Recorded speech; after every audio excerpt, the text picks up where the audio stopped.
વડોદરામાંથી સમાચાર મળી આવ્યા છે। વડોદરામાં આયોજિત મહંત સ્વામી મહારાજ જન્મ જયંતિ મહોત્સવમાં મધ્યપ્રદેશના મુખ્યમંત્રી ડોક્ટર મોહન યાદવે માનવ જીવન અને આધ્યાત્મિક મૂલ્યો પર મહત્વપૂર્ણ નિવેદન આપ્યું છે।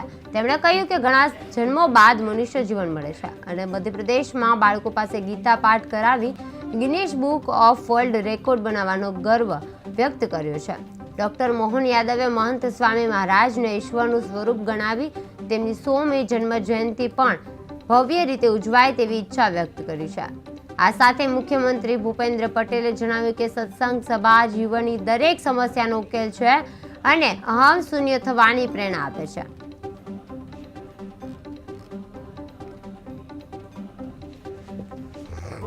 अनंत सुपूजित सुंदर